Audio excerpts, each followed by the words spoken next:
A blaring alarm wakes you in the middle of the night. But it's not your alarm clock. It's an emergency. A fire is raging in your building. Help has arrived, but how will they get to you? The ladders on the fire trucks can only reach a maximum height of 33 meters. And you're much higher up. Will firefighters be able to get to you in time? Should you go down? Should you go up?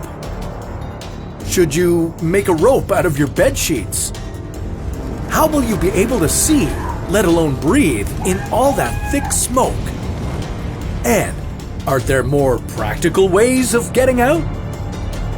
Here's what you can do to survive a burning high-rise. Between 2009 and 2013, there were an average of 14,500 fires every year in high-rise buildings in the United States. As cities around the world continue to grow denser and taller, figuring out the best ways to save people trapped on the upper floors is a mounting challenge for metro fire departments. Firefighters usually set up a base about 2 floors below the fire, and from there, they must climb several stories to reach anyone who's trapped. The trouble is that firefighters have limited oxygen supplies, which affects how far and how fast they can go. They also can't bring much extra equipment with them in case they need to carry people back down. That's not to say that people on higher floors have to fend for themselves. Firefighters will do everything they can to save everyone inside. But if you're trapped in a burning high-rise with hundreds of residents, you may be waiting a while until you're rescued. And what you decide to do during that time can be a matter of life or death. Step 1. Do your research. If you're in the market for a new home, or if you simply like playing with buttons, a high-rise apartment sounds like the right fit for you.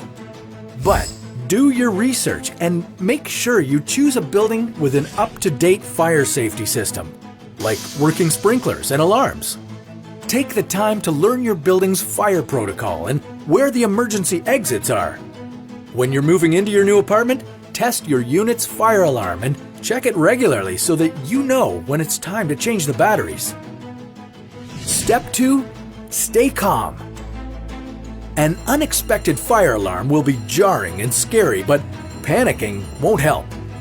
Stay calm and try to figure out whether the fire is above you, below you, or on your floor. Then, feel the door to your unit. If it's cool, you should be able to leave your apartment and head for the nearest exit. If you do leave, be sure to close all the doors behind you so that you don't give the fire more oxygen to keep burning. Step 3. Crawl and cover. Smoke inhalation is the leading cause of death in fires, and it will be practically unavoidable in a burning high-rise. If you have to pass through smoke, make sure you do it by crawling on all fours. But don't crawl on your belly, since there are heavier toxic gases that can form a thin layer on the floor. Crawl your way through the smoke and cover your mouth and nose with your shirt to help filter out the smoke as you breathe.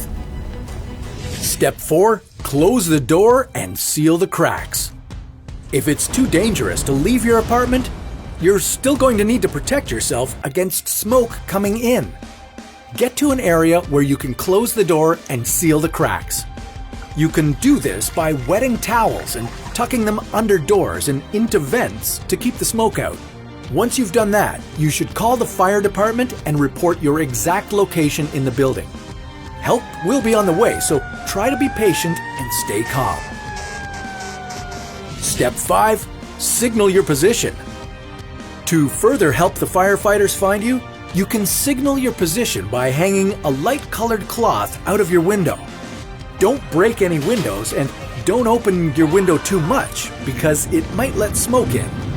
But if you have it open a little, rescue personnel should still be able to see your signal and get to you safely.